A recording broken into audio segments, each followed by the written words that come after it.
जय जय रघुवीर समर्थ श्रीमत दासबोध दशक 17वा प्रकृती पुरुष नाम समास दुसरा शिवशक्ती निरूपण नाम श्रीराम समर्थ ब्रह्म निर्मळ निश्चळ जैसे गगन अंतराळ निराकार केवळ निर्विकारी श्रीराम समर्थ. बघा, दशक 17वा प्रकृती पुरुष नाम आणि समास दुसरा शिवशक्ती निरूपण नाम.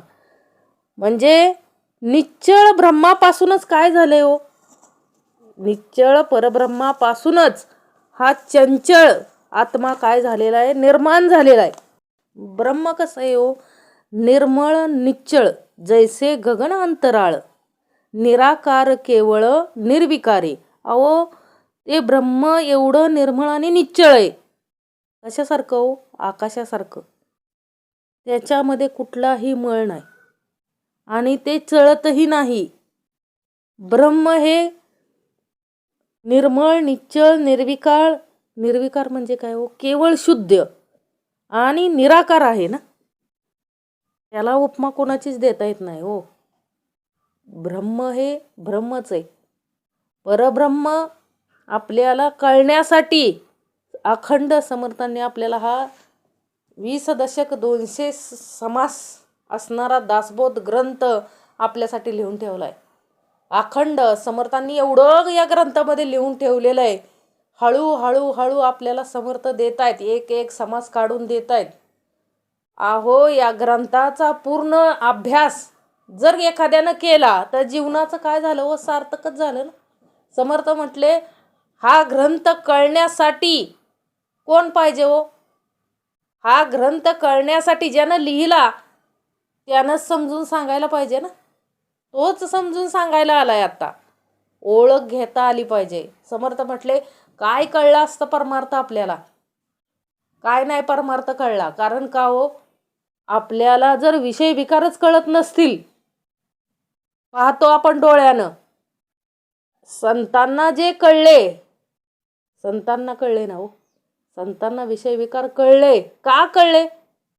संत ज्ञानेश्वर महाराजांना अखंड, संत आपल्याला माहित आहे मुक्ताई, संत सोपान काका आणि संत कोण, निवृत्तीनाथ. निवृत्तीनाथांना सद्गुरू बनवून घेतलं ना ह्याचं तिघा भावंडाने. मला एक सांगा, ज्या वेळेस मुक्ताई गाव त्यांना जेवणाची भ्रांती होती, सोनं कधी बघायला मिळायचं, अन्न मिळत नव्हतं, ते सोनं कधी बघायला मिळायचं. एक दिवस ही चौघं भावंड पायाला काय बांधायचे हो, पाला पाचोळा बांधायचे झाडाचा आणि उन्हात असं चालायचे. आणि एक दिवस ज्ञानोबारायांना काय दिसलं हो, मातीमध्ये सोन्याचा हार पडलेला दिसला. ज्ञानोबारायांना वाटलं की आपली मुक्ताई 7 वर्षाची आहे. आणि बघितलं तर काय हो, स्त्रियांना काय असतं, आकर्षण असतं सोन्याचं. तर काय होईल, भाळेल आणि ती सोनं उचलेल म्हणून ज्ञानोबारायांनी काय केलं हो, पायानं माती सारली.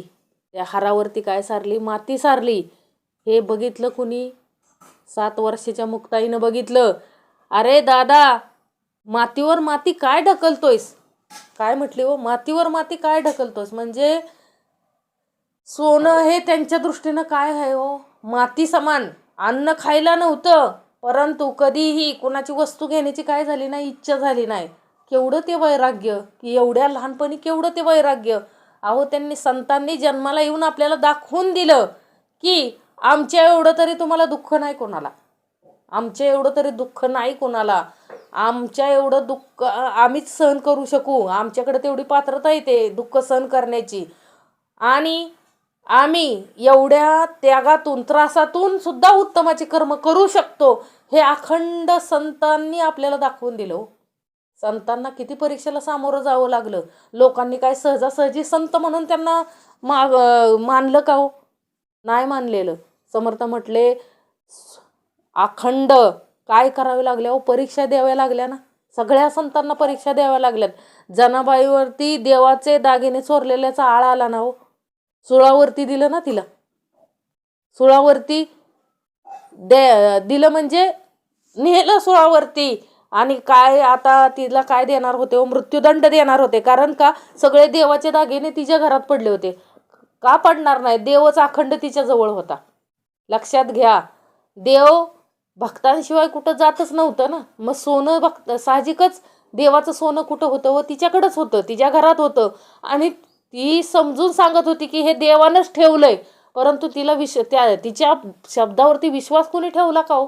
नाही ठेवला. मनुष्य ठेवणार आहे का? सहजासहजी कोण विश्वास ठेवणार आहे का? अखंड तिला काय दिलं व सुळावरती नेलं. आता हिला मृत्यूदंड द्यायचा जनाबाईंना.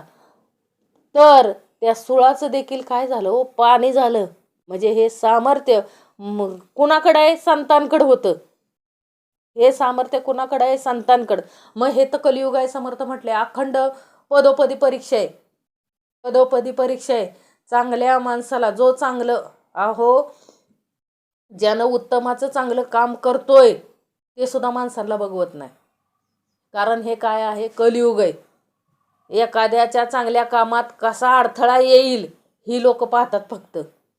समर्थ म्हटले की कलियुग इतकं विचित्र आहे की म्हणजे समर्थ म्हटले भावांचंच बघवत नाही. दुश्मन दुसरीकडं नाही येत. दुश्मन दुसरीकडं नाही येत. समर्थ म्हटले घरातच असा कार्यभाग चालत असेल तर कलियुगाला काय झाली हो? खऱ्या अर्थानं सुरुवात झाली. समर्थ म्हटले आता आपल्याला ते वेगवेगळं ते ऐकायला मिळतंय. समर्थ म्हटले काय कलियुग म्हणजे काय? ही जी कर्म करतायत लोक, वाईट कर्म करतायत ना. आता बघतोय आपण सगळं अख्ख्या जगामध्ये काय चाललंय हो? ती कुठली तरी फाईल ओपन करायचं, ओपन झाली असं चाललंय ना सगळीकडं. समर्थ म्हटले अखंड ही काय आहे? कलियुग. कलियुग काय आहे हे त्यातून बघायला मिळतंय हो. समर्थ म्हटले काय म्हणजे आपल्याला कलियुगाचा रूप म्हणजे अति कसं काय म्हणायचं त्याला, अति उग्र रूप म्हटलं तर ते आहे. समर्थ म्हटले कर्म. म्हणून समर्थ म्हटले जेथे तेथे कर्माचा प्रसंग. कर्म केले पाहिजे आता सांग. कदाचित पडले व्यंग तरी प्रत्यवाय घडे. क्षणभंगूर समाधानासाठी, आत्मसमाधानासाठी एखादी व्यक्ती आयुष्यभर उत्तम चारित्र्य असणारा व्यक्ती जर थोड्याशा सुखासाठी नको त्या संगतीत जर गेला तर अडकणार आहे. समर्थ म्हटले लक्षात घ्या. यासाठी जीवनामध्ये प्रत्येक पाऊल व्यवस्थितच टाकता आलं पाहिजे हो. काही लोक मेलेत त्यातले. समर्थ म्हटले तुम्ही खूप काही चांगले म्हणजे तुम्ही जिवंत असताना तुमचं ते काय कर्म उघडकीस आलं नाही, परंतु मेल्यावर जर ते कर्म उघडकीस आलं तर त्याच्यासारखी हानी कुठलीच नाही हो. समर्थ म्हटले थुतू करणार ना लोक. म्हणून आपलं चरित्र हे रघुनाथाचं चरित्र असावं. समर्थ म्हटले अखंड कितीही प्रसंग येऊ द्या, कितीही वेळ येऊ द्या. समर्थ म्हटले आपण काय करायचंय? समर्थ म्हटले अखंड आपण काय करायचंय? आपल्या समाधानासाठी म्हणजे समर्थ म्हटले सुख ते सुख नाहीये. आपण जे कर्म चुकीचं कर्म जे करतोय ते सुख नाहीये. समर्थ म्हटले अरे ती चूक आहे. ती काय चूक आहे? संतांना एवढ्या कठीण प्रसंग आपल्यातलं आता कुणाकडेही एवढी परिस्थिती काय नाही, बिकट नाही. अशा बिकट परिस्थितीतून संत निर्माण झालेत. काय म्हणतात ते टाकीचे गाव सोसल्याशिवाय देव पण येत नाही. म्हणजे मूर्ती घडण्यासाठी काय खावे लागतात तो घाव खावेच लागतात. कारण एक गोष्ट आहे ऐकलेली असेल. पात्रट काय करतो? 2 दगड घेतो आणि त्या दगडाला काय करत असतो? छन्नीनं काय करत असतो? आकार देत असतो देवाचा. परंतु एक दगड काय म्हटला? नको, मला हे घाव सोसवत नाही, मला काय मूर्ती बनायचं नाही. मग त्यानं काय केलं? तो दगड घेतला आणि मंदिराच्या समोर ठेवला आणि दुसऱ्या दगडाने काय केले? सहन केले ते घाव. मग त्याच्यातून एक सुंदर मूर्ती बनली. ती मूर्ती कुठं गेली? मंदिरात पूजण्यासाठी गेली. आणि जो नको नको म्हणत होता का नाही त्याला कुठं ठेवलं? मंदिराच्या दारात ठेवलं. जो तो यायचा आणि त्याच्यावरती काय फोडायचा? नारळ फोडायचा. समर्थ म्हटले मग ते एकदा छन्नीचे घाव खाल्ले असते तर आज देव म्हणून जागा मिळाली असती. आता कायमस्वरूपी ह्याच्यावरती काय फोडले जाणार आहेत? नारळच फोडले जाणार आहेत ना. मग हे घाव काय आहे तो? हे खूप काय आहे? कठीण आहे. म्हणून समर्थ म्हटले अखंड अखंड काय करायचं आहे आपल्याला? या परब्रह्माची ओळख घ्यायची हो. ब्रह्म कसं आहे? निर्मळ निश्चळ आहे. त्या ब्रह्माला भेटण्यासाठी तगमग पाहिजे हो. का कुठंतरी जायचं, कुठल्या तरी बेटावर काहीतरी करायचं, याच्यासाठी जीव तर पडून द्यायचा नाही समर्थ म्हटले. विषय विकारासाठी जीव तर पडून, विषय सुखासाठी आपण एखादं कर्म केलं ते आपले जीवन अख्खं संपूर्ण कशात येतंय हो? धोक्यात येतंय. म्हणून समर्थ म्हटले अखंड या विषय विकारांपासून आपल्याला दूर राहिलं पाहिजे, लांब राहिलं पाहिजे. ही शिकवण देणार कोण आहे हो? फक्त सद्गुरू परंपरा आहे. लक्षात ठेवा. अखंड स्वतः जसं संतांनी शिकवलं, स्वतः सद्गुरूंनी शिकवलं, स्वतः आचरण तसं केलं आणि आपल्यालाही तसं करायला शिकवलं. लक्षात घ्या. सोपं आहे का? या कलियुगामध्ये राहून अशी उत्तमाची शिकवण घेणं एवढं सोपं नाही समर्थ म्हटले. परंतु येथे पाहिजे जातीचे, येड्या गबाळ्याचे काम नाही. जातीचे म्हणजे काय हो? ज्याचं पूर्ण विषय विकारांवरती काय पाहिजे हो? नियंत्रण पाहिजे समर्थ म्हटले. इथं निष्ठावंतच व्यक्ती पाहिजेत. इथं बाकीच्या लोकांचं काम नाही समर्थ म्हटले. परमार्थात टिकणं हे येड्या गबाळ्याचं काम नाही समर्थ म्हटले. इथं पाहिजे जातीचे, म्हणजे त्याच्या अंतरीची शिकवण तेवढी उत्तमाची पाहिजे, तरच तो परमार्थात काय होऊ शकतो? टिकू शकतो. अन्यथा नाही टिकू शकत. नाही तर जात आहेत ते फाईल्समध्ये अडकायला समर्थ म्हटले. समर्थ म्हटले कलियुग काय कलियुग आहे? बघतोय आपण टी व्हीवरती, बातम्यामध्ये ऐकतोय ना. काय कलियुगाला सुरुवात नाही, ही कलियुग आलंय. कलियुगानं म्हणजे जे नको ते बघायला मिळतंय ना. नको ते बघायला मिळतंय, ऐकायला मिळतंय. समर्थ म्हटले या सर्व गोष्टीपासून आपल्याला काय राहायचंय? समर्थ म्हटले अलिप्त राहायचंय. या सर्व म्हणजे एवढं कलियुग प्रखर आहे. या प्रखर युगामध्ये आपल्याला त्या तांदळातील खड्यासारखं बाजूला निघून आपल्या जीवनाचं सार्थक करायचंय. सोपं नाही समर्थ म्हटले. परंतु प्रयत्न केला तर वाळूचे कण रगडता तेलही गळे. प्रयत्न करत राहायचा आहे व अखंड सत्कर्मामध्ये राहण्याचा अखंड प्रयत्न करायचा आहे. कारण का? समर्थ म्हटले कितीही श्रीमंत असला, कितीही गरीब असला, मृत्यू कुणाला काय झाला नाही हो, चुकला नाही. समर्थ म्हटले मृत्यू प्रत्येकाला येणार आहे. संत संपत्ती घेऊन नव्हते आले. लक्षात घ्या. संत ज्ञानेश्वर महाराजांनी अखंड दारिद्र्यामध्ये जीवन जगले का नाही? परंतु जाताना आत्मिक समाधान कशाचं होतं? अहो त्यांच्या इतकं अगाध ज्ञान भल्या भल्या लोकांकडं पण नव्हतं ना. ज्या लोकांनी निंदा केली, ज्या लोकांनी नावं ठेवली, ज्या लोकांनी त्रास दिला, तेच लोक परत चरण धरायला लागले ना. मग तेवढं मिळवलं हो.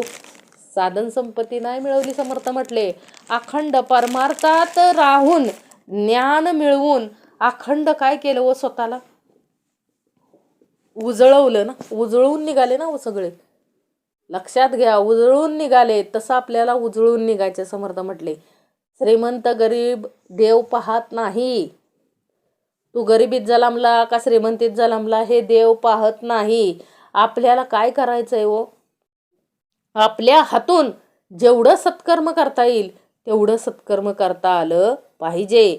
अंतची नाही ते अनंत, शाश्वत आणि सदोदित, असंत नव्हे ते संत सर्व काळ.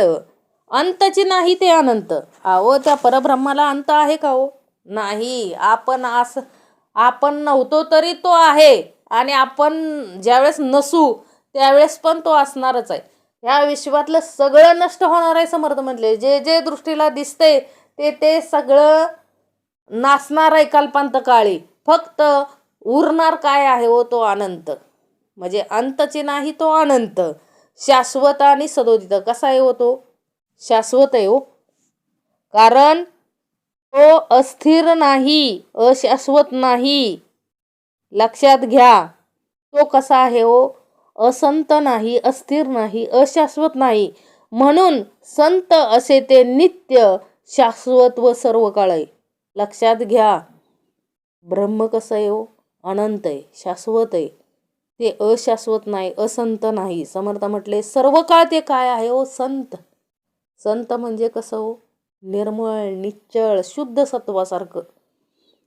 ते आपण असल्यानंतरही म्हणजे ते आधी आणि अंती तेच फक्त म्हणजे तेच उरणार आहे. बाकी सगळ्याचा अंत आहे. लक्षात ठेवा. आपण पाहिलं भले भले मोठे राजे होऊन गेले ना हो, किती श्रीमंती होती हो सगळ्यांकडं.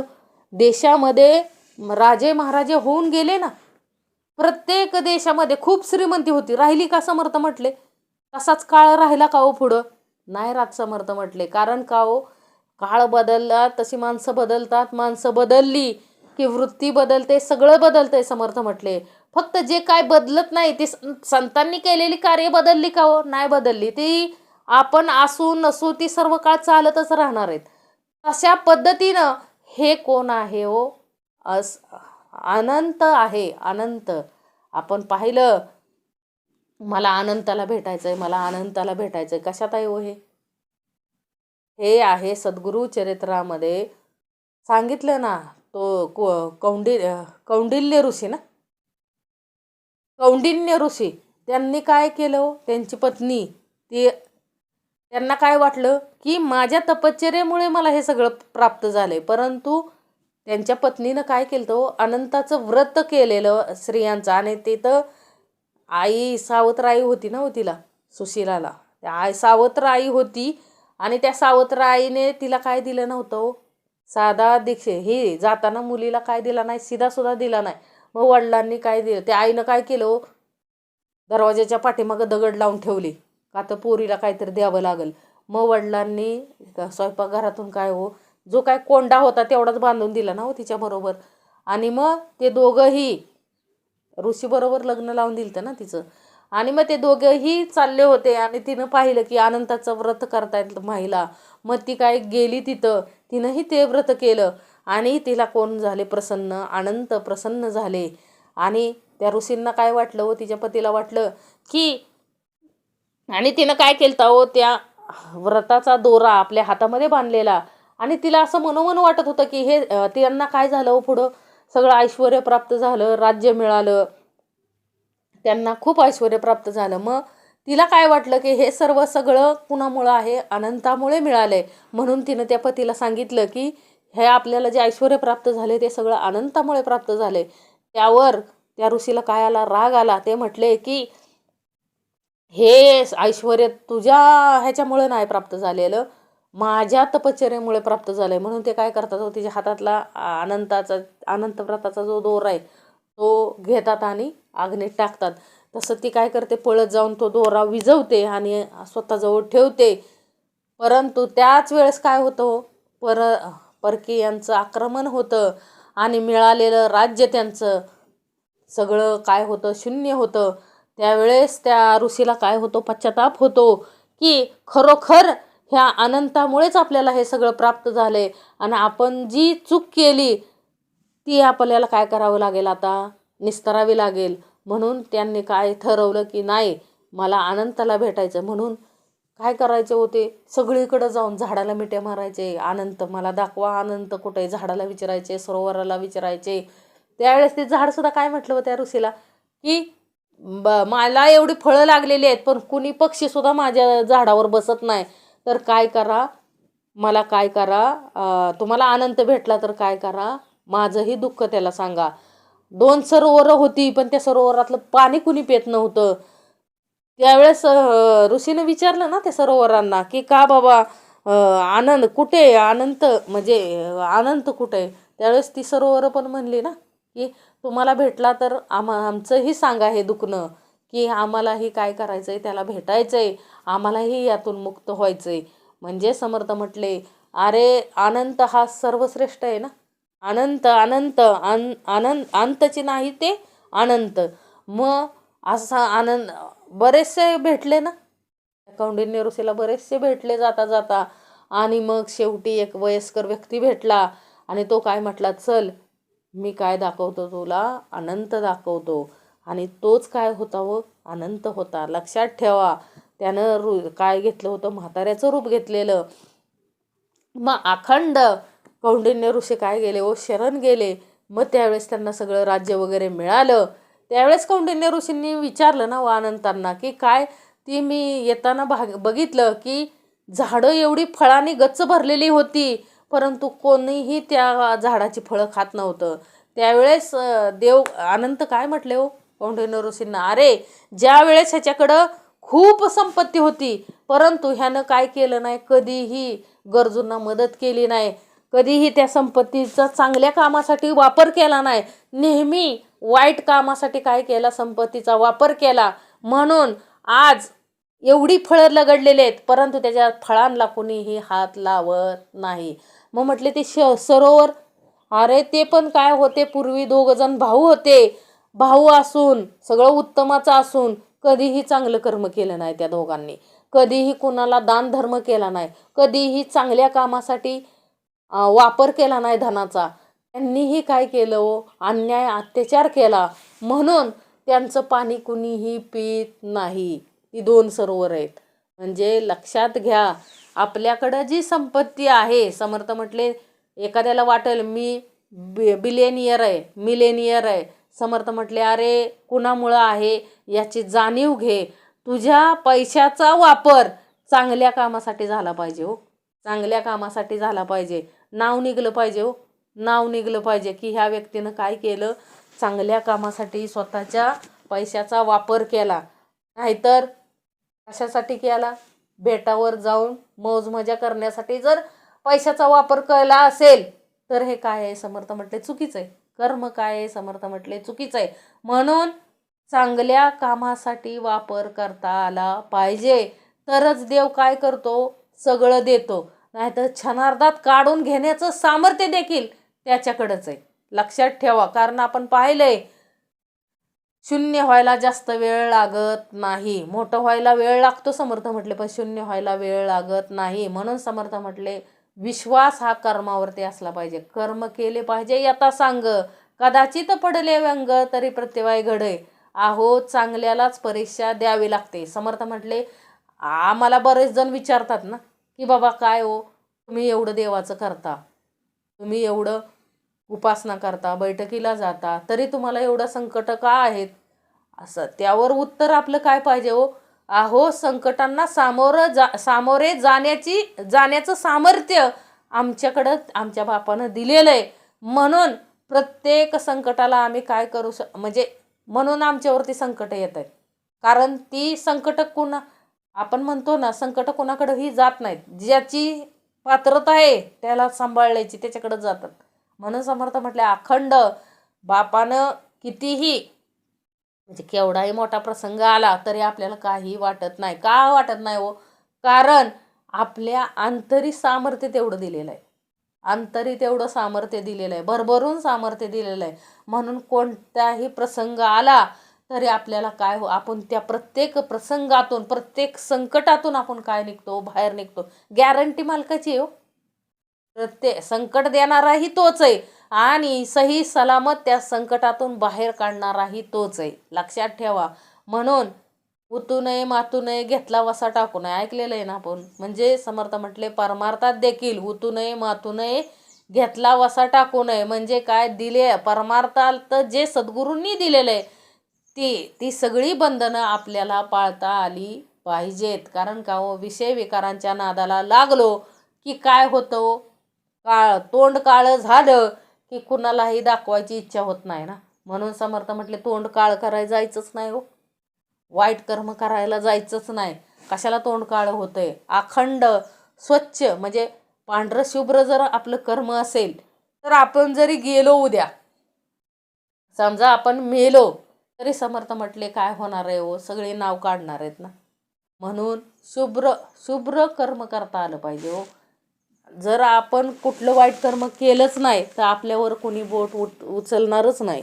लक्षात ठेवा. म्हणून अंतची नाही ते अनंत, शाश्वत आणि सदोदित, असंत नव्हे ते संत सर्व काळ, परब्रह्म ते अविनाश, जैसे आकाश अवकाश, न तुटे न फुटे सावकाश, जैसे तैसे.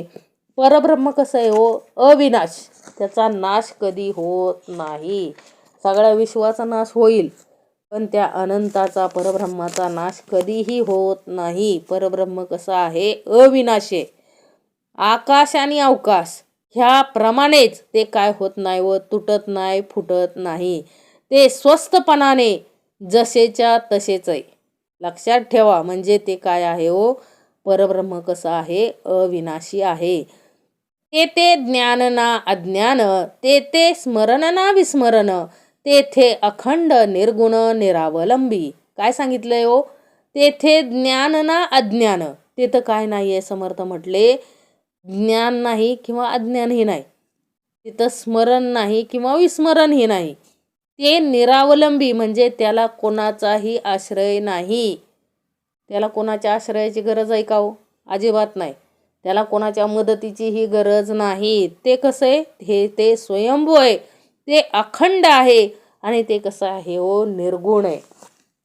निरावलंबी. समर्थ म्हटले ते कोणावर अवलंबून नाही. ते स्वतःच कसं आहे हो? स्वावलंबी आहे. ते कसं आहे? स्वतः स्वावलंबी आहे, स्वयंभू आहे. त्याला कोणाचीही गरज नाही. कारण का हो? कुणी असलं आणि कुणी नसलं तरी ते असणारच आहे हो. आपण पाहिलं ना, त्या तिघांना, तीन त्रिगुणांना सुद्धा काय आलेले हो? ब्रह्मा विष्णू महेशांना सुद्धा अहंकार आलेला आपण पाहिलं. परंतु त्यांचा अहंकार या परब्रह्मानं कसा मोडून काढला? पाठवला ना. काय त्या तिघांनी काम सोडून गेलते ना, बसले होते ना दगडावरती जाऊन. मग आम्ही नाही काय काम करणार? आमच्याशिवाय ह्या अनंताचं काम चालू शकत नाही असं कोणाला वाटलं हो? ते तिघांना वाटलं.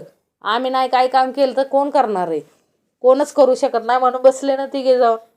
मग लगेचच अकराळ विकराळ प्राणी ज्या ह्या तिघांनी कधी बघितलाही नव्हता, निर्माण केला पण नव्हता, कधी त्याचा विनाशही केला नव्हता, असला प्राणी निर्माण केला. आणि त्याच्यावरती माणूस पेटी घेऊन पाठवला ना. आणि त्या पेटीत काय होती हो? अंडी होती. त्यावेळेस ती तिघजण त्या माणसाला म्हटली ना, काय घेऊन चाललाय? कुठं घेऊन चाललाय? आणि तुम्हाला कोणी निर्माण केलं? आम्ही ते सगळं सृष्टी निर्मितीचं कार्य थांबवलंय, मग हे काय चाललंय? त्यावर तो व्यक्ती काय बोलला नाही, नुसता हसला. आणि त्याला ते म्हटले दाखवा बरं काय पेटीमध्ये. तर त्यानं पेटी खाली घेतली आणि पेटी उघडली. त्यातलं एक अंडं काढलं. तर त्या अंड्यातून काय निघालं हो? ब्रह्मा विष्णू महेश. लक्षात घ्या. मग ती व्यक्ती काय म्हटली? अशी लाखभर अंडे आहेत आणि प्रत्येक अंड्यामध्ये ब्रह्मा विष्णू महेश आहे. त्यावेळेस ब्रह्मा विष्णू महेशांनी त्या व्यक्तीचं पाय धरले. म्हटले, अनंता माफ करा, ही सृष्टी चालवणारे आम्ही नाही, चालवणारा तूच आहे. लक्षात ठेवा. कारण का हो? अशी लाखो ब्रह्मा विष्णू निर्माण करण्याचे सामर्थ्य जो ठेवत असेल तो किती श्रेष्ठ असेल, तो किती स्वयंभू असेल. लक्षात घ्या. या एका उदाहरणावरूनच लक्षात येतंय की तो किती निरावलंबी आहे. तो कोणावरही अवलंबून नाही हो. त्याच्याकडे सामर्थ्य आहे. म्हणून कधीही अहंकार येऊन द्यायचा नाही. तीन त्रिगुणांना त्यानं काय केलं? त्यांचा अहंकार मोडून काढला. ज्यानं ही सृष्टी निर्माण केली त्या ब्रह्मांचा, जो ह्या सृष्टीचं पालन पोषण करतोय त्याचा, आणि जो ह्या सृष्टीचा विनाश करतोय त्याचा, ह्या तिघांचा अहंकार एकदाच मोडून काढला राहू. असे लाखो ब्रह्मा विष्णू महेश निर्माण करण्याचं सामर्थ्य मी ठेवतोय ते दाखवून दिलं ना त्या अनंतानं. मग अनंत केवढा असेल? विचार करा. तो परब्रह्म केवढा असेल? नाही विचार करू शकत. समर्थ म्हटले आपण विचार एकच करायचा आहे की काय? आपलं एकच आहे, शेवटचा दिवस गोड व्हावा. शेवटचा दिवस गोड व्हावा म्हणजे काय हो? आपला प्रत्येक दिवस सत्कर्मात जावा, एवढंच निवेदन पाहिजे हो आपलं. समर्थ म्हटले काम धंदा सोडून कर्म करायचंय असं नाही, अशातला भाग नाही. समर्थ म्हटले तुम्ही जे काम करताय ना त्या प्रत्येक कार्यामध्ये सत्कर्म असलं पाहिजे. भ्रष्टाचार करायचाच नाही. समर्थ म्हटले भ्रष्टाचार करायचाच नाही, त्याच्या वाटेला जायचं नाही. का? समर्थ म्हटले स्वच्छ, जेवढं आपण कमवतोय ना तेवढं कसं पाहिजे व स्वच्छ पाहिजे. जे स्वच्छ असेल ते बाधत नाही. समर्थ म्हटले त्याच्यापासून कुठला रोग आजार होणार नाही. असंच खायचंय. समर्थ म्हटले शुद्ध सत्वगुणाचंच खायचंय. मग ते अद्वैत असो नाही तर द्वैत असो. समर्थ म्हटले ते कसं खायचंय? शुद्ध सत्वगुणातलंच खायचंय. तर ते पचणार आहे, ते बाधणार नाही. लक्षात ठेवा. समर्थ म्हटले चोरीचं जर असेल तर शुद्ध जरी तूप असेल तर ती बांधणार आहे. आणि चोरीचं नसेल, कष्टाचं असेल, जर ते तेल असेल तरी ते तुपापेक्षाही त्याला चांगली चव येणार आहे, असं समर्थ म्हटले. म्हणून कष्टाचं असावं, 2 नंबरचं नसावं. कारण समर्थ म्हटले 2 नंबर कधी ना कधी पकडलं जातच, म्हणून 1 नंबर राहायचंय नेहमी. ते ज्ञान ना अज्ञान, ते स्मरण ना विस्मरण, तेथे अखंड निर्गुण निरावलंबी, ते चंद्र सूर्य ना पावक, नव्हे काळोखे ना प्रकाशक, उपाधी वेगळे एक निरोपाधी ब्रह्म. ते चंद्र सूर्य ना पावक, त्याच्या पुढं आहे का हो? चंद्र सूर्य अग्नी काय नाही, तिथे अंधार नाही, प्रकाश नाही. म्हणजे असे ते काय आहे हो? द्वैत रहित आहे ना, अद्वैत निरुपाधिक आहे ना. त्याला कुठलीही उपाधी आहे म्हणजे उपाधी नाही, म्हणजे उपाधीहूनही निराळे असे ते काय आहे हो? परब्रह्म होय. तिथं त्याला चंद्र सूर्य कशाची उपमा देता येत नाही, असं ते परब्रह्म आहे. निश्चळी स्मरण चेतले, त्यास चैतन्य ऐसे कल्पिले, गुण समानत्वे झाले गुणसाम्य ऐसे. निश्चळी स्मरण चेतले, समर्थ म्हटले निश्चळाच्या ठिकाणी जे चलन स्मरण प्रकट झाले ते चैतन्य आहे अशी कल्पना केली. त्याच्या ठिकाणी सत्व रज तम हे तिन्ही गुण म्हणजे समानतेनं आहेत, म्हणून त्याला गुणसाम्य म्हणजे गुणमाया असे म्हणतात. म्हणजे त्याला नाव ठेवलं कोणी? आपणच ठेवलं ना. निश्चळी स्मरण चेतले, त्यास चैतन्य ऐसे कल्पिले, गुण समानत्वे झाले गुणसाम्य ऐसे. म्हणजे आपणच त्याला काय केलं? चंचळाच्या बरोबर जोडून आपणच त्याला काय केलं? गुणसाम्य म्हणजे गुणमाया असं म्हणून काय केलं? संबोधलं ना ते परब्रह्माला. गगनी आली अभ्रच्छाया, तैसी जाणीजे मूळ माया, उद्भव आणि विलया वेळ नाही. गगनी आली अभ्रच्छाया, समर्थ काय म्हटले? निश्चळाच्या ठिकाणी म्हणजे आकाश काय आहे? निश्चळ आहे ना. आणि आकाश निश्चळ असता मध्ये ढग यावेत, म्हणजे वर ढग पसरावेत, आणि त्यांना पसरायला व नाहीसे होण्याला काय होत नाही? वेळ लागत नाही. तशी काय आहे हो? ब्रह्मी मूळ मायेचे आवरण काय राहिले हो? उभं राहिलं. त्याप्रमाणेच ही मूळ माया काय आहे हो? स्मरण म्हणजे चैतन्य आहे ना. म्हणजे जसं गगनामध्ये ढगांना पसरायला वेळ लागत नाही, तसं ही मूळ माया आहे हो त्या परब्रह्माच्या ठिकाणी. निर्गुणी गुण विकारू, तोची षडगुणेश्वरू, अर्धनारी नटेश्वरू तयास म्हणजे. निर्गुणी गुण विकारू, आपलं काय आहे? समास दुसरा आहे ना, शिवशक्ती निरूपण नाम. निर्गुणी गुण विकारू, अहो निर्गुण आहे पण आपण त्याला काय, आपल्यामुळे तो काय झालाय हो? गुण विकारू ना. म्हणजे आपल्या त्यानं काय केलंय? ही मूळ माया निर्गुणाच्या ठिकाणी हा जो ढग गुणविकार उत्पन्न झाला त्यालाच काय म्हणतो आपण? षडगुणेश्वर, अर्धनारी नटेश्वर, आदिशक्ती, शिवशक्ती इत्यादी नावं आहेत ना त्याला. सांगितलं ना, निर्गुणी गुण विकारू, तोची षडगुणेश्वरू, अर्धनारी नटेश्वरू तयास म्हणजे. आदिशक्ती शिवशक्ती, मुळी आहे सर्व शक्ती, तेथून पुढे नाना व्यक्ती निर्माण झाल्या. बघा समर्थांना इथं काय सांगायचंय? निर्गुणाच्या ठिकाणी हा जो गुणविकार उत्पन्न झाला त्यालाच काय म्हणतो आपण? षडगुणेश्वर, अर्धनारी नटेश्वर, आदिशक्ती, शिवशक्ती इत्यादी काय आहेत? त्याला नावं आहेत. त्या मूळ मायेतच पुढील विश्वोत्पत्तीची काय हो? सृष्टी रचनेची काय आहे? सर्व शक्ती, सर्व बीजे असून पुढे तिच्यापासूनच अनेक आकार काय झालेत? उत्पन्न झालेत. म्हणजे अनेक तत्वे काय आलेत? आकारास आलेत ना. म्हणजे समर्थ म्हटले ही सगळी त्याची नावं आहेत हो. आदिशक्ती, शिवशक्ती, षडगुणेश्वरू, अर्धनारी नटेश्वरू, ही सगळी त्याची नावं आहेत त्या परब्रह्माची. आणि तिथूनच पुढं काय झाली हो? ही सृष्टी रचनेची सर्व शक्ती, सर्व बीजे असून पुढे तिच्यापासूनच अनेक आकार उत्पन्न झाले ना हो. म्हणजे अनेक तत्वे काय आली? आकारास आली. आपण सर्वजण उत्पत्ती झाली, आपण आपला हा देह, स्त्री देह, पुरुष देह, म्हणजे माणसाचं देह आले ना हे सगळे, ते नंतर निर्माण झाले ना. नंतर म्हणजे आधी तो आला, त्यानं चंचल रूप घेऊन मूळ माया निर्माण केली. त्याच्यापासून सगळे 3 त्रिगुण, परत 3 त्रिगुणांनी ती उत्पत्ती केली ना सगळ्या सृष्टीची. मग तिथून सगळे जीव जन्माला आले ना वेगवेगळ्या आकाराचे. मग हे सगळं कुणामुळं आहे व त्याच्यापाशीच आहे. हे सगळं मूळ आपलं त्याच्यापाशीच आहे आणि त्याच्यापासूनच आपण शेवट होणार आहे.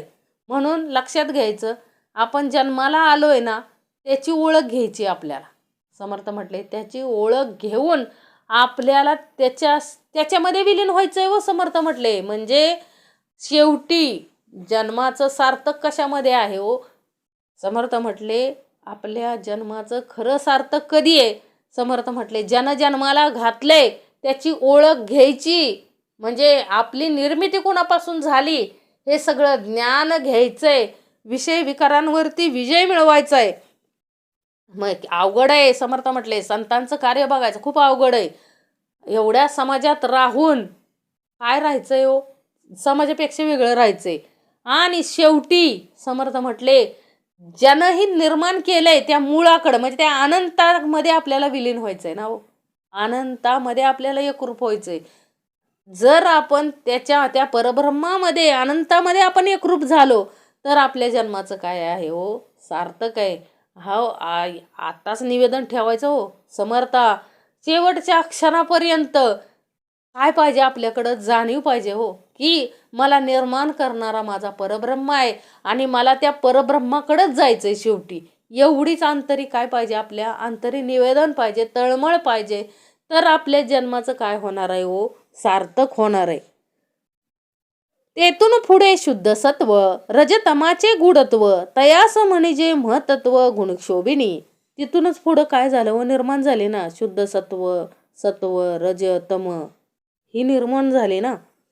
आणि ज्याच्यामध्ये रजतम गुप्त रूपाने आहेत असे शुद्ध सत्व त्या मूळ मायेपासून उत्पन्न झाले त्यालाच महतत्व किंवा गुणशोभिनी म्हणतात. म्हणजे त्या मूळ मायेतच काय हो, पुढील सृष्टी रचनेची सर्व शक्ती, सर्व बीजे असून तिच्यापासूनच अनेक तत्व काय आली, आकारास आले. म्हणजे तेथून शुद्ध सत्व आणि शुद्ध सत्वातच परत सत्व, गुण, रज आणि तम सूक्ष्म बीज रूपाने होते महतत्व किंवा काय गुणमाया झाली. बरोबर ना समर्थ म्हटले. म्हणजे त्या गुणमायेपासूनच काय झाले हो, शुद्ध सत्व आणि शुद्ध सत्वापासूनच परत रज आणि तम निर्माण झाले. मुळी असे चिना व्यक्ती ते कैची शिवशक्ती, ऐसे म्हणाल तरी चित्ती समाधान असावे. मुळी असे चिना व्यक्ती. समर्थ काय म्हटले की आता मूळ माया जर व्यक्त नाही तर ते शिवशक्ती कुठून आली असे म्हणाल तर काय होईल, चित्तात सावधपणा धरून विचार करावा. समर्थ म्हटले आपण म्हणू शकत नाही हो की मुळी असेची ना व्यक्ती ते कैची शिवशक्ती. म्हणजे समर्थ म्हटले सावधान राहिलं पाहिजे हो. का आपला अधिकार नाही कुणावर. म्हणजे आपण म्हणतो बघा देव होते का, शंका आहेत ना अजून पण माणसांना की खरंच संत झाले का, त्यांनी खरंच अशी कार्य केली का, आणि त्यांना कोणी मारलं का. समर्थ म्हटले एकच गोष्ट लक्षात घ्यायची, जो सत्कर्मात आहे त्याला मृत्यू कुठल्या का कोल्या कुत्र्यानं का खायना. समर्थ म्हटले मृत्यू कसा येतो, कारण ज्याच्या त्याच्या प्रारब्धानुसार मृत्यू ठरलेला असतो. माणूस म्हणतो बघा बाबा ह्यानं असं मारायलाच नव्हतं पाहिजे, ह्याला खूपच वाईट मृत्यू आला. समर्थ म्हटले मृत्यू हा प्रत्येक देहाला येणारच आहे हो. तो कशा पद्धतीने येईल सांगता येत नाही, परंतु मृत्यू आपल्या हातात नाही. समर्थ म्हटले पण आपल्या हातात आहे ते आपण अखंड आयुष्यभर करत राहिलं पाहिजे. आपण पाहिलं की बरेच व्यक्ती करतात ना कार्य, उत्तमाचं कार्य करतात आणि त्यांना असा मृत्यू येतो, अपघाती मृत्यू वगैरे येतो, तर आपण काय म्हणतो ह्या व्यक्तीला असा का अपघाती मृत्यू आला. म्हणजे आपल्याला असं वाटतं की त्यानं काहीतरी चुकीचं केलेलं असेल. समर्थ म्हटले अरे देह आहे म्हटल्यानंतर त्याचा जाण्याचा मार्ग ठरलेला आहे. तो कसाही मार्ग असू शकतो. मृत्यू हा कुणावर आणून देतो का हो, त्याला काय लागतं, मृत्यूला कारणच लागतं. मृत्यूला काय लागतं, कारणच लागतं. मग तो मृत्यू घरात आला काय आणि बाहेर आला काय? त्याच्याशी समर्थ म्हटले मृत्यू कसा येतो ते बघायचं नाही, तो मृत्यू येईपर्यंत तू काय केलं हे बघता आलं पाहिजे.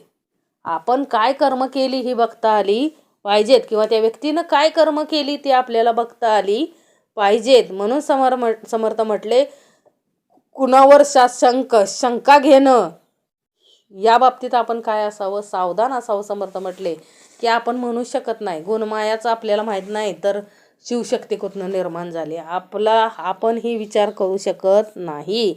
ब्रह्मांडावरून पिंड अथवा पिंडावरून ब्रह्मांड अदौर्द पाहता निवाड कळो येतो. आपण बघतो ना की ब्रह्मांडावरून पिंड किंवा पिंडावरून ब्रह्मांड असा वरून खाली किंवा खालून वर कसाही विचार करून पहा म्हणजे काय ते कळून येईल. म्हणजे आपण पिंडावरून ब्रह्मांडाचा विचार करीत शिवशक्तीपर्यंत काय पोहोचू ना. समर्थ म्हटले आपण पिंडावरून ब्रह्मांडाचा विचार करीत शिवशक्तीपर्यंत काय करू शकतो, जाऊ शकतो. लक्षात घ्या. म्हणजे समर्थ आपल्याला काय समजून सांगण्यासाठी आले, तर शिवशक्ती म्हणजे काय कळलं पाहिजे. समर्थ म्हटले आपल्याला कळत नाही म्हणून समर्थ काय करतात, आपल्याला हे श्रवण देतात. अखंड आपल्यासाठीच हे सगळं आणलंय समर्थांनी.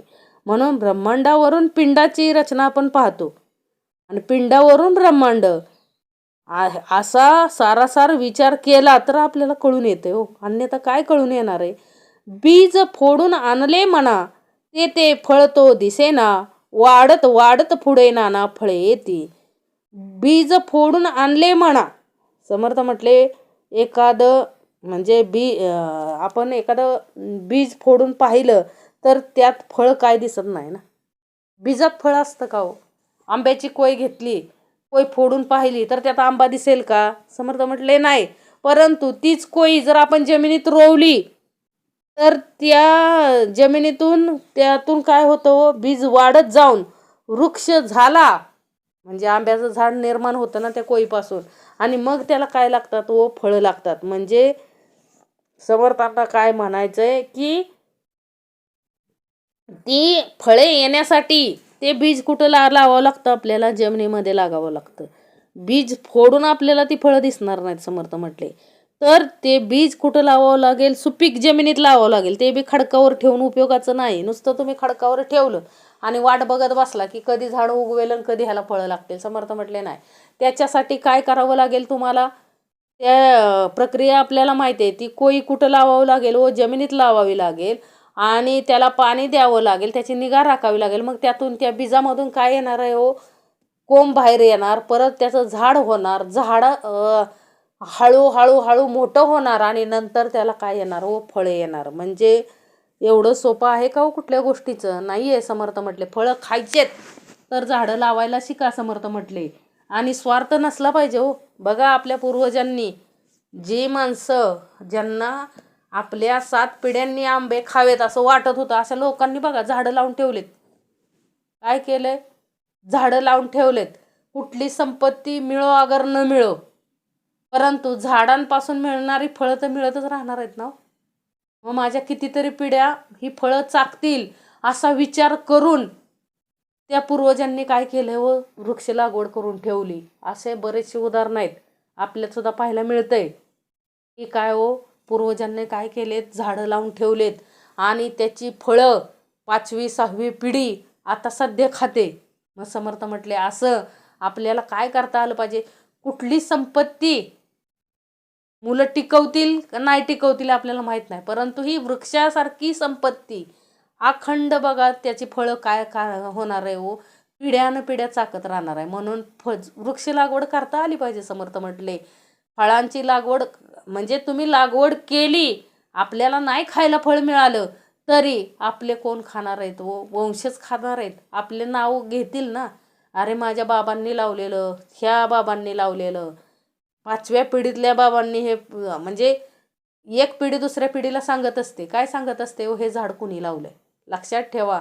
आणि मग त्याची फळं अखंड आपण चाकत असतो ना. म्हणून समर्थ म्हटले झाडं लावता आली पाहिजे कारण कुठली संपत्ती आपली टिकेल सांगता येत नाही, परंतु हे वृक्ष टिकणारच आहेत ना कारण जमीन जरी विभागण्या झाल्या जमिनीच्या समर्थ म्हटले तरी देखील ही झाडं काय राहणार आहे, तो त्याचं फळ हे प्रत्येक काय खाणार आहे, वंशज खातच राहणार आहे, लक्षात ठेवा. म्हणून समर्थ म्हटले बीज फोडून आणले म्हणा, ते फळ तो दिसेना, वाढत वाढत पुढे नाना फळे येती.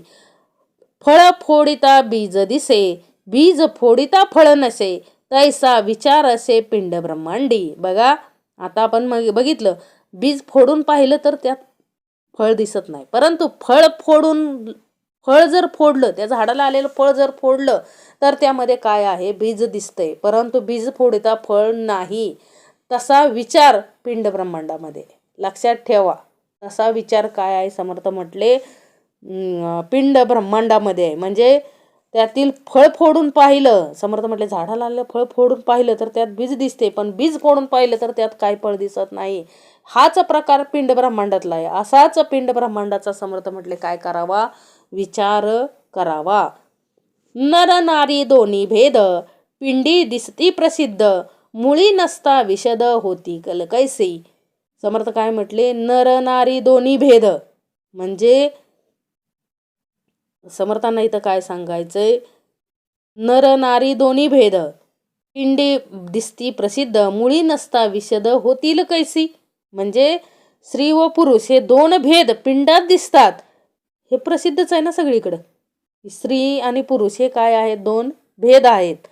मूळ मायेत हे जर भेद नसते तर पिंडात ते इतके स्पष्टपणे कुठून दिसलं असतं, दिसलंच नसतं ना. मूळ मायेतच काय आहे, हे भेद आहे ना, स्त्री आणि पुरुष. त्याच्याजवळ स्त्री आणि पुरुष भेद नाही आहे, परब्रह्मापाशी स्त्री आणि पुरुष भेद नाही. म्हणजे नर नारी दोन्ही भेद, पिंडी दिसती प्रसिद्ध, पिंडीत दिसतायत हे सगळे, प्रसिद्ध आहे सगळे. मुळी नसता विशद होतील कैसे, जर मूळच नसतं तर हे प्रसिद्ध झाले असते का, झालेच नसते ना. ते परब्रह्मच नसतं तर हे स्त्री आणि पुरुष हे पिंड प्रसिद्ध झाले असते का, नसते झाले. याचा विचार कधी केलाय का. समर्थ म्हटले नाना बीजरूप कल्पना, तीत काय एक असेना, सूक्ष्म म्हणून भासेना एकाएकी. काय सांगितले हो, ह्या अनेक प्रकारच्या बीजाप्रमाणे मूळ मायारूपी कल्पनेत काय काय असत नाही, सर्व आहे ना. सूक्ष्म असल्यामुळे एकाएकी भासमान होत नाही इतकेच. म्हणजे बीजरूप कल्पनेच्या पोटात अनंत कल्पना असतात, त्या सूक्ष्म म्हणून भासत नाहीत इतकेच ना. म्हणून समर्थ म्हटले अखंड काय करता आलं पाहिजे, विचार करता आलं पाहिजे हो. स्थूळाचे मूळ ते वासना, ते वासना आधी दिसेना, स्थूळा वेगळे अनुमानेना सकळ काही. स्थूळाचे मूळ ते वासना, म्हणजे समर्थांना इथं काय सांगायचंय, स्थूळाचं मूळ काय आहे हो, म्हणजे स्थूळाचं मूळ हे वासना आहे. म्हणजे वासनेमुळेच हा स्थूळ देह निर्माण होतो ना. वासनाच नसती पिंड निर्माणच झाले नसते हो, इतर पिंड निर्माणच झाले नसते. म्हणजे ह्या स्थूळाचं मूळ, ह्या देहाचं मूळ काय आहे, वासना आहे. पण ती वासना काही दिसत नाही. दिसते का ती वासना, पण वासना आहे, परंतु स्थूळ देहाच्या सहाय्या वाचून कोणत्याही गोष्टीचा विचार करता येत नाही. म्हणजे सांगायचं काय तात्पर्य, समर्थ म्हटले स्थूळावरून सूक्ष्माची, दृष्टावरून अष्टकाची कल्पना करावी लागते. म्हणजे समर्थाने इथं काय सांगायचंय, बाबा स्थूळ, आपल्याला हा स्थूळ देह दिसतोय, पण ह्या स्थूळ देहामध्ये जर वासना असेल तर दुसरा देह निर्माण होऊ शकतो. स्थूळ देहामध्ये जर वासनाच नसेल तर देह निर्माण होणार नाही. म्हणजे स्थूळ, पण वासना निर्माण होण्यासाठी अगोदर स्थूळ देह पाहिजे तर ना. म्हणजे स्त्री आणि पुरुष हे स्थूळ देह असतील तरच पिंडोत्पत्तीत नंतरची उत्पत्ती निर्माण होणार आहे ना. म्हणून आपल्याकडं काय करतात तो, लग्न कशासाठी असतं, वंश वाढावा यासाठीच आहे ना. म्हणून समर्थ म्हटले, म्हणजे इथं काय सांगायचंय, वासना हे मूळ आहे, देहाचं मूळ हे वासना आहे, परंतु ती वासना निर्माण होण्यासाठी पण काय पाहिजे हो, देह पाहिजे ना. म्हणून समर्थ म्हटले अखंड सगळ्या गोष्टीचा काय करायचंय, आपल्याला विचार करता आला पाहिजे. म्हणजे हे शोधबोध घ्यायचेत, विचार करायचा आहे. कल्पनेची सृष्टी केली ऐसी वेदशास्त्रे बोलिली, दिसेना म्हणून मिथ्या केली न पाहिजेत की. कल्पनेची सृष्टी केली, बघा समर्थ म्हटले की कल्पनेची काय केली, म्हणजे कल्पनेपासून सृष्टी झाली असे वेदशास्त्र सांगतात ना. पण ती कल्पना दिसत नाही म्हणून वेदशास्त्राचे सांगणे खोटे होत नाही ना. कल्पना दिसते का हो कुणाला? सृष्टी निर्मिती ही काय आहे, कल्पना आहे असं कोणी सांगितलंय? वेदशास्त्रांनी सांगितलंय. परंतु ती दिसत नाही म्हणून ती कल्पना खोटी, वेदशास्त्र खोटी म्हणता येईल का? समर्थ म्हटले नाही म्हणता येत. पडदा एका एका जन्माचा, ते विचार कळे कैचा, परंतु गुणत्व हा नेमाचा ठाव आहे.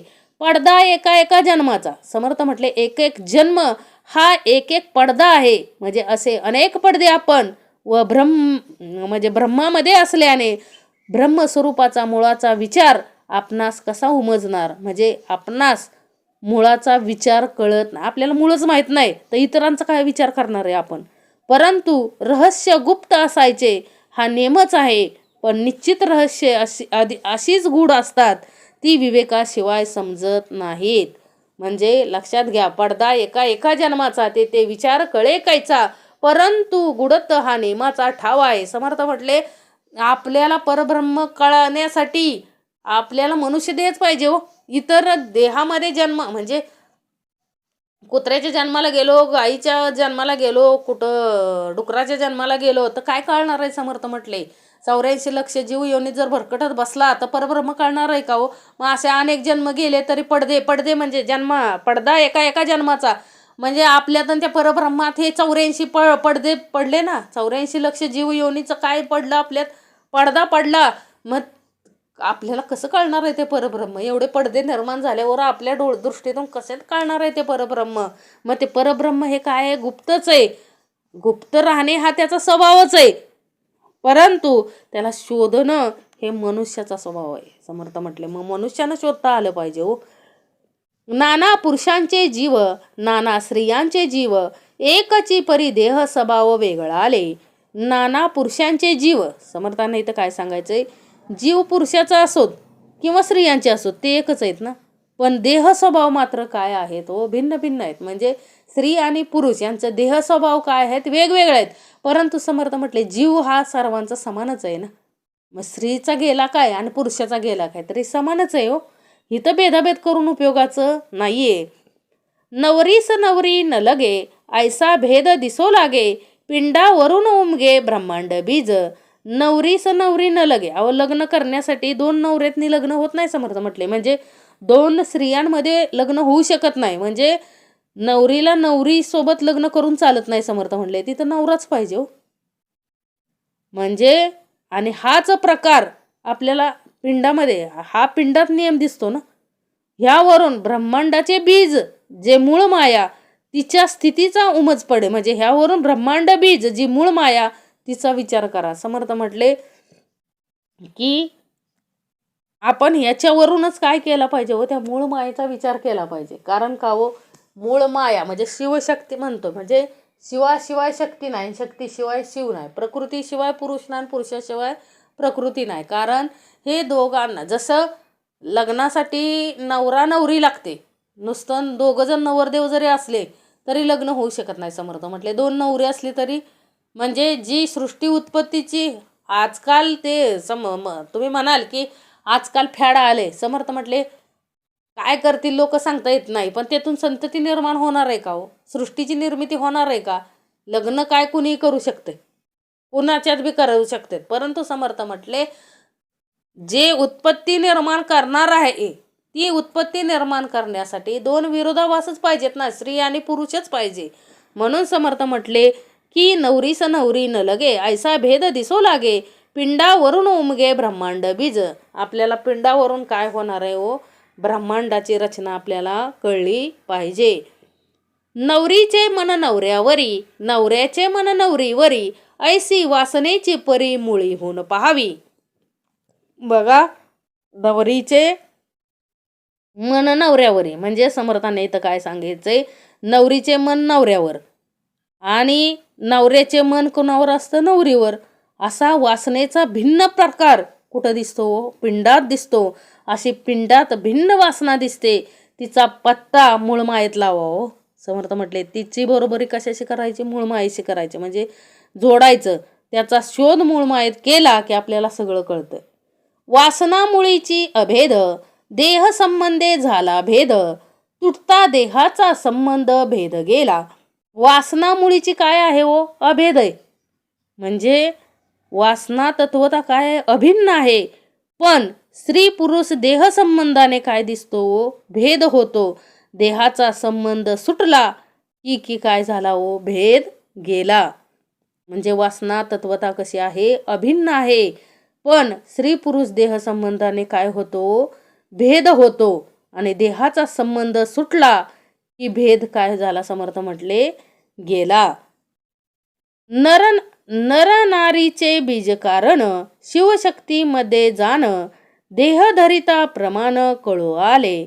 नर नारीचे बीज कारण समर्थ काय म्हटले हो? वासना म्हणजे पिंडामध्ये जो स्त्री पुरुषांचा भिन्न भाव दिसत आहे तोच मूळ मायेमध्ये बीजरूपाने काय झाला पाहिजे? असला पाहिजे. म्हणूनच देह धारण झाल्यावर तो निश्चितपणे काय होईल? समजून आला. म्हणजे पिंडात नरनारीचा जो भेद संबंध दिसतो तोच मूळ मायेत शिवशक्ती रूपाने काय हो? सूक्ष्मता असला पाहिजे. असे स्थूळावरून सूक्ष्माकडे मागे जाता जाता काय होते हो? आढळून येते. म्हणजे नरनारीचे बीज कारण शिवशक्तीमध्ये जाणं, देहधरिता प्रमाण कळू आले. म्हणजे समर्थाने इथं काय सांगायचंय की नरनारीवरून आपल्याला शिवशक्तीचं काय कळलं? म्हणजे ह्या स्थूळावरून सूक्ष्माकडे मागे जाता जाता आढळून येतं ना.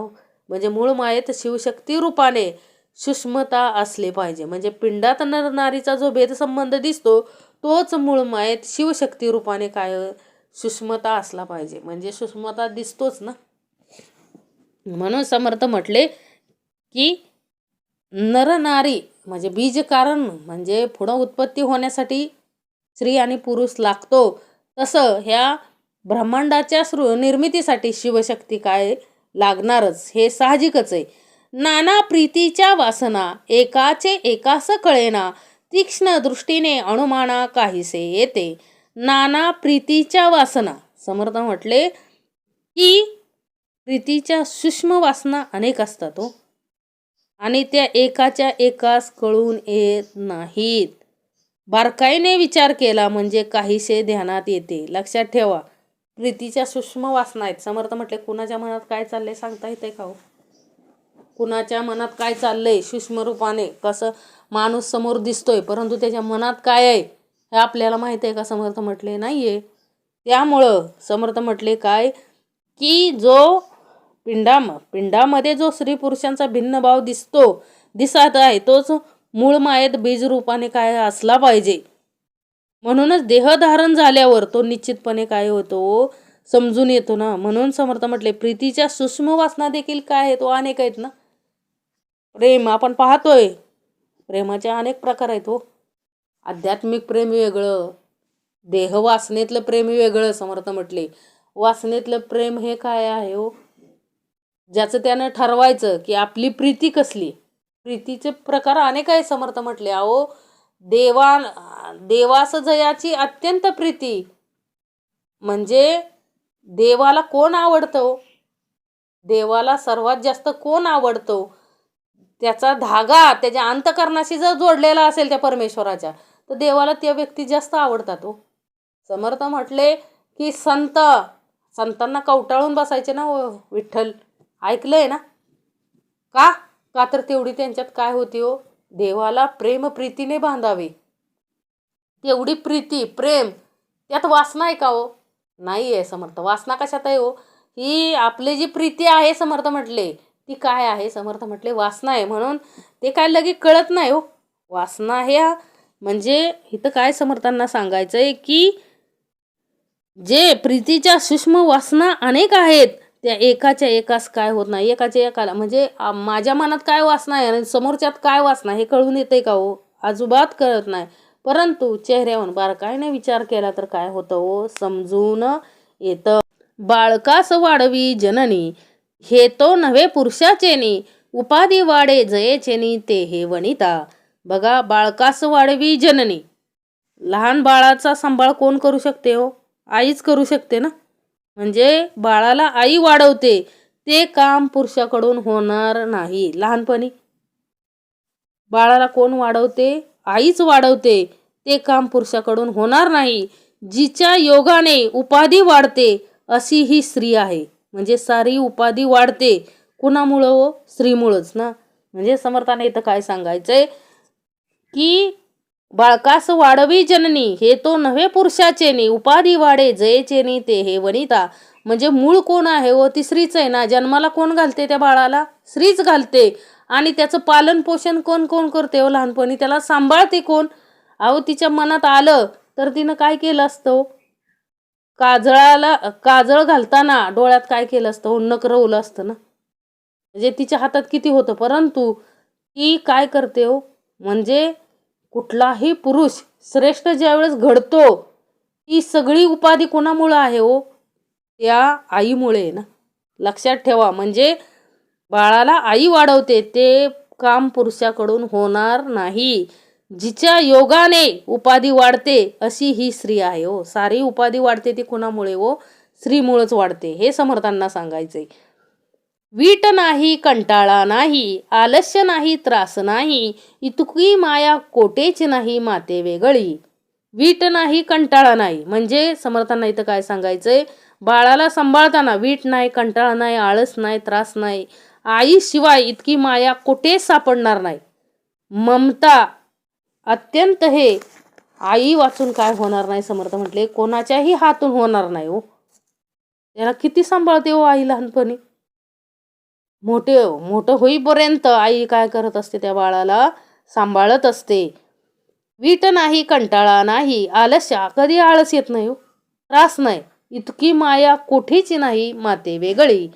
नाना उपाधी वाढवू जाणे, नाना मायेने गोवू जाणे, नाना प्रीती लावू जाणे नाना प्रपंचाची. अनेक उपाधी वाढविणे, मायेत गोवून ठेवणे किंवा प्रपंचाची गोडी लावणे, प्रेम प्रपंचाशी बांधून टाकणे, हे एक कोण करू शकते हो? आईच करू शकते ना. म्हणजे समर्थांना इथं काय सांगायचं? हे सर्व कुणामुळं घडतं? तर स्त्रीमुळं घडतं. नाना उपाधी वाढवू जाणे, नाना मायेने गोवू जाणे, नाना प्रीती लावू जाणे नाना प्रपंचाची. पुरुषास स्त्रीचा विश्वास, स्त्रीस पुरुषाचा संतोष, परस्परे वासनेस बांधवून टाकिले. पुरुषास स्त्रीचा विश्वास. समर्थ म्हटले पुरुषाचा विश्वास स्त्रीवर असतो व स्त्रीला पुरुषाच्या संगतीने संतोष होतो. अशा रीतीने एकमेकांच्या वासनेत एकत्र बांधून टाकले. म्हणजे असे वासनेने उभयंतास एकत्र बांधले ना. म्हणजे स्त्री आणि पुरुष एकत्र का राहत असतात तो? का राहत असतात? तर एका कशापायी? समर्थ म्हटले ते कशाने बांधलेले आहे तो? प्रेम प्रपंचाशी बांधलेले आहेत. म्हणून ते काय करत असतात? एकत्र त्यांना आनंद वाटतो म्हणून ते काय झालेले आहेत? लग्न. आपल्या इकडं काय म्हणतात त्याला? लग्न बंधनात बांधून टाकलेत ना हो स्त्री पुरुष. मग ते काय करतात? गुण्या गोविंदानं राहतात ना. एकत्र राहावेत म्हणून आपल्या भारतामध्ये काय आहे हो? हे लग्न पद्धती आहे. म्हणजे स्त्री आणि पुरुष एका धाग्यामध्ये बांधले जातात जेणेकरून ते आयुष्यभर काय होतात तो? एकमेकांना सांभाळत असतात. का? का तर त्यांना काय बांधलेलं आहे? कशानं बांधलेलं आहे हो? प्रेम प्रपंचाशी बांधून टाकलंय. म्हणून समर्थ म्हटले की आणि असं बांधून काय एकत्र राहतात होते? पुरुषाचा विश्वास स्त्रीवर असतो व स्त्रीला काय मिळतं हो? संतोष मिळतो पुरुषाच्या संगतीने.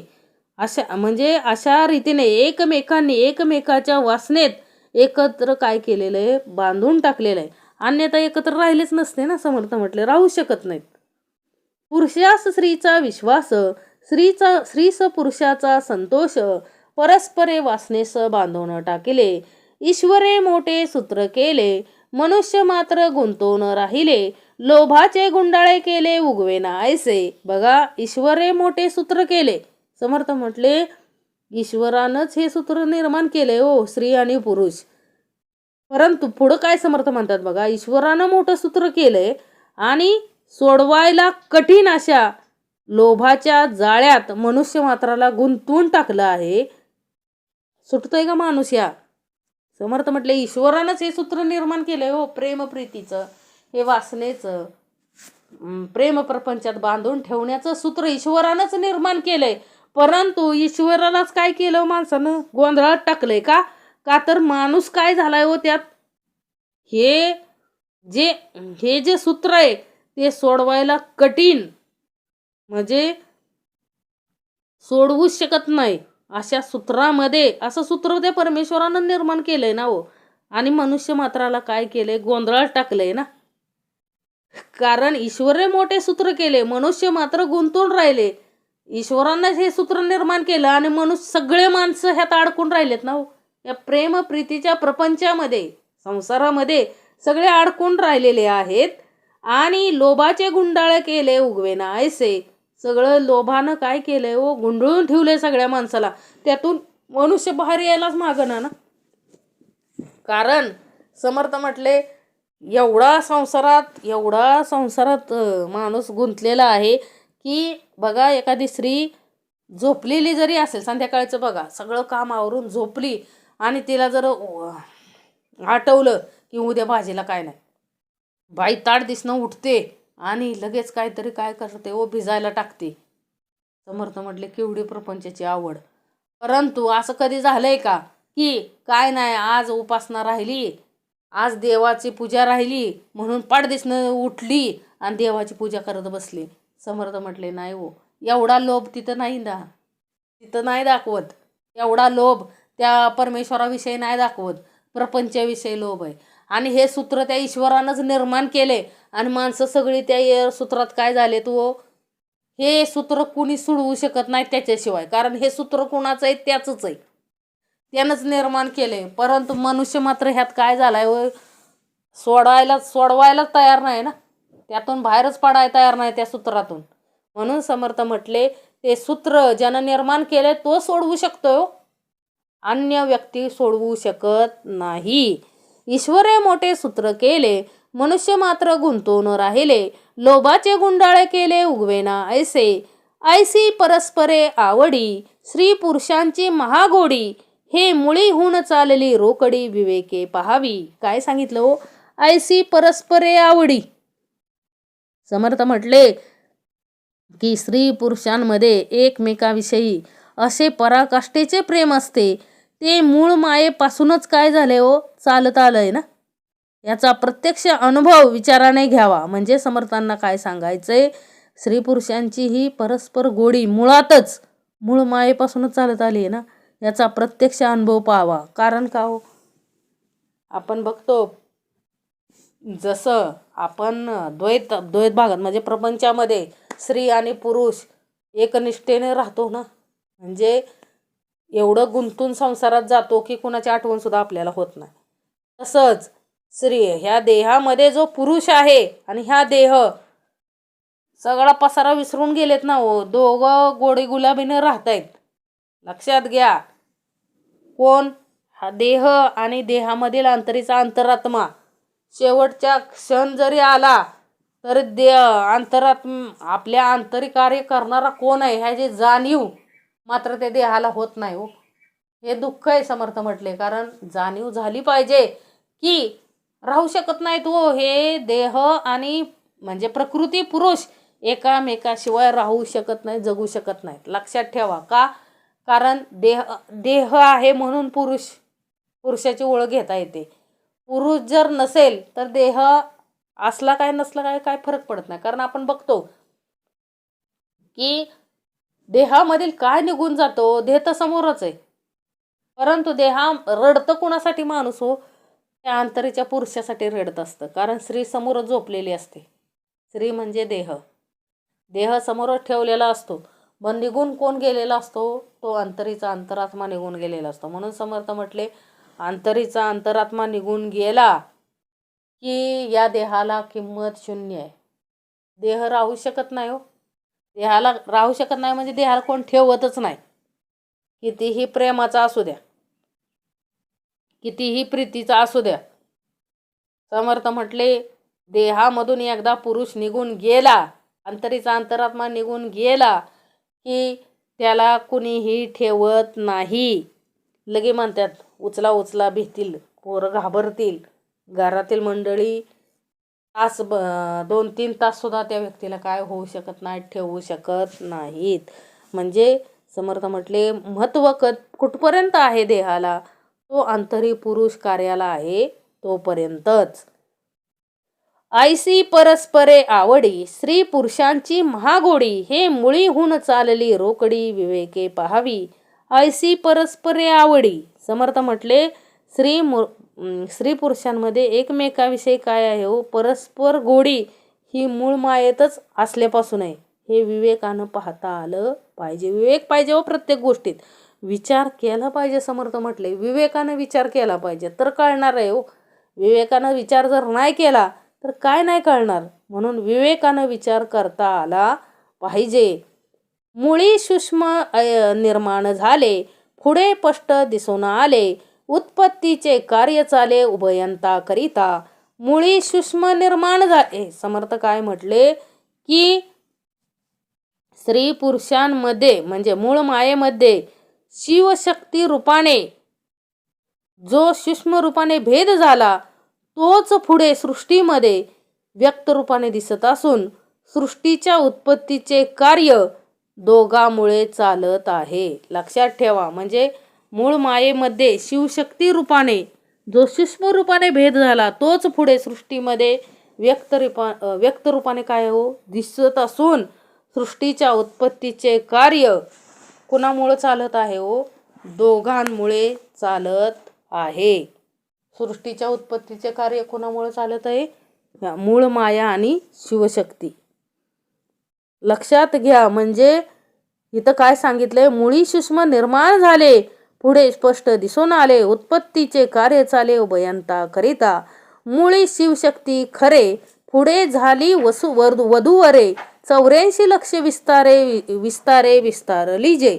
मुळी शिवशक्ती खरे म्हणजे मूळ मायेतील सूक्ष्मात शिवशक्ती तिचे स्थूळामध्ये वधूवराच्या रूपाने काय होते, रूपांतर होते. सूक्ष्मात शिवशक्ती तीच स्थूळात काय हो वधूवरे होतात आणि तिच्याच योगाने 84 लक्ष योनीचा काय झालाय, विस्तार वाढला आहे. म्हणजे सूक्ष्मात शिवशक्ती तीच स्थूळात काय आहे हो, वधूवरे आहेत. लक्षात ठेवा. म्हणजे सूक्ष्मामध्ये जी शिवशक्ती आहे तीच या 84 लक्ष जीव योनीची कोण आहे, तो वधूवरे. म्हणजे या शिवशक्तीपासूनच सगळ्या सृष्टीची काय झाली हो, निर्मिती झाली आहे. हे विवेकानं पाहता आलं पाहिजे की शिवशक्तीमुळेच ह्या 84 लक्ष जीव योनीच्या सृष्टीची उत्पत्ती ह्या शिवशक्तीपासूनच झालेली आहे. समर्थ म्हटले हे सगळं समजण्यासाठी आपल्या अंतरी काय पाहिजे हो, विवेक पाहिजे. विवेकाशिवाय हे कळू शकत नाही. जन्म आल्याचे सार्थक कधी होणार आहे हो, हे सगळं कळलं तर जन्म आलेल्याचं सार्थक होणार आहे. जन्माला येऊन जर आपल्याला कळलंच नाही की आपली उत्पत्ती कोणापासून झाली, आपली निर्मिती कोणापासून झाली, आपल्याला जायचंय कुठं, काय करायचंय काय, आणि आपला जन्म कशासाठी, हे जर नाही कळलं तर आला आणि पाणी वाहतची गेला. मुळी सूक्ष्म निर्माण झाले, पुढे स्पष्ट दिसून आले, उत्पत्तीचे कार्य चाले उभयंता करिता. मुळी शिवशक्ती खरे, पुढे झाली वधूवरे, 84 लक्ष विस्तारली जे. म्हणजे या 84 लक्ष जीव योनीची उत्पत्ती ह्या शिवशक्तीपासून झालेली. येथे शिवशक्तीचे रूप केले, श्रोती मनास पाहिजे आणले, विवरल्या विन बोलिले ते व्यर्थ जाणावे. समर्थ काय म्हणतात, ह्या समासामध्ये शिवशक्तीचे रूप स्पष्टपणे सांगितलंय ना, समर्थांनी स्पष्टपणे सांगितले. त्याचा श्रोत्यांनी नीट विचार करावा. विवरण जर श्रोत्यांनी केले नाही तर माझे बोलणे फुकट होय. म्हणजे मननाशिवाय ऐकणे व्यर्थ. लक्षात ठेवा. समर्थ काय सांगतायत इथं, विवरण श्रोत्यांनी केलं पाहिजे हो. विवरण म्हणजे काय हो, एकमेकामध्ये परमार्थाचं विवरण करता आलं पाहिजे. हे आपण आता करतोय हे सुद्धा काय आहे हो, विवरणच आहे. समर्थ म्हणतात ना, येथे शिवशक्तीचे रूप केले, श्रोती मनास पाहिजे आणले, विवरलिया विन बोलिले ते व्यर्थ जाणावे. म्हणजे श्रोत्यांनी काय केलं पाहिजे व श्रवण मनन केलं पाहिजे. म्हणजे विवरण करता आलंच पाहिजे. अन्यथा आपल्याला काय होणार आहे व नुसतं ऐकलं आणि सोडून दिलं तर समर्थ म्हणतात हे माझं सगळं बोलणं काय आहे सगळं फुकट जाईल हो. म्हणून ह्या ठिकाणी शिवशक्तीचं स्वरूप स्पष्टपणे सांगितलंय. त्याचा श्रोत्यांनी काय करावा, नीट विचार करावा, विवरण करावं. विवरण जर केलं नाही तर माझं बोलणं काय समर्थ म्हटलंय फुकट आहे, फुकट जाईल. माझं बोलणं जर फुकट घालवू नये असं वाटत असेल तर श्रवण करा, विवरण करा आणि मनन करा हो. श्रवण मनन आणि निजध्यास हे फार महत्वाचं आहे. म्हणून समर्थ म्हटले विवरण करावं. विवरण करता आलं पाहिजे. विवरणाशिवाय परमार्थ कळू शकत नाही. येथे शिवशक्तीचे रूप केले, श्रोती मनास पाहिजे आणिले, विवरलिया विन बोलिले ते व्यर्थ जाणावे. विवरल्याशिवाय जे काय आहे ते काय आहे व सगळं व्यर्थ आहे. म्हणून विवरण करता आलं पाहिजे. इति श्रीदास बोधे गुरु शिष्य संवादे शिवशक्ती निरूपण नाम समास दुसरा. जय जय रघुवीर समर्थ.